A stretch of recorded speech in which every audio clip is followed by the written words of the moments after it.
വീട് കൈമാറിയിട്ടില്ല, ഞങ്ങൾ പട്ടയം മാത്രമേ കൊടുത്തിട്ടുള്ളൂ. എടോ ഇനിയും കള്ളത്തരം പറയണോ?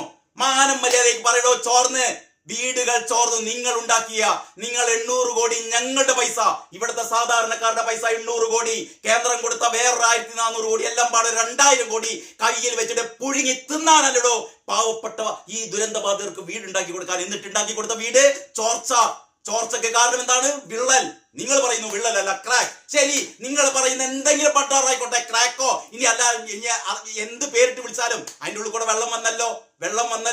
ആ വെള്ളം ഇപ്പം ഊരാളുങ്കൽ സൊസൈറ്റിയുടെ എഞ്ചിനീയർമാർ തന്നെ പറഞ്ഞല്ലോ, അത് ഞങ്ങൾ ഇതാ രണ്ടാമത് അതിന്റെ മേലെ ഇതാ ഞങ്ങൾ എന്തോ കലക്കി ഒഴിക്കാൻ പോവുകയാണ്. അത് കഴിഞ്ഞിട്ട് അതിന്റെ മേലെ വീണ്ടും സിമന്റ് ഇടാൻ പോവുകയാണ്. അതിന്റെ മേലെ വീണ്ടും കോൺക്രീറ്റ് ചെയ്യാൻ പോവുകയാണ്. അതിന്റെ മേലെ പോണ്ടിങ്. ഇതൊക്കെ അവര് പറയുന്നു. അപ്പോഴാണ് വസീം പറയുന്നത് ഒരു വിള്ളലുമില്ല, പെൻസിലിന്റെ വരയുള്ളൂ.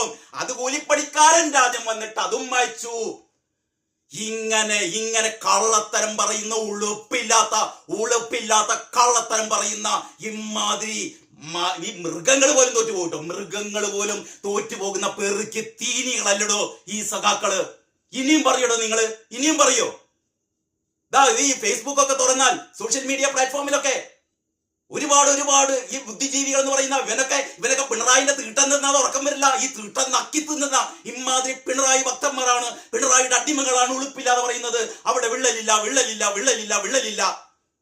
അതും കഴിഞ്ഞിട്ട് പറയുന്നു വീടുകൾ കൈമാറിയിട്ടില്ല. പിന്നെന്താ അന്ന് സംഭവിച്ചത്? അന്ന് പട്ടയം മാത്രം. അതാണ് ഇപ്പൊ ഞാൻ പൊളിച്ചത്. അന്നത്തെ നിങ്ങളുടെ പത്രം ഉൾപ്പെടെയുള്ള കേരളത്തിലെ 1-ാം തീയതിയിലും 2-ാം തീയതി പത്രങ്ങൾ ഉണ്ടെങ്കിൽ തുറന്നു നോക്കടോ വസീഫെ.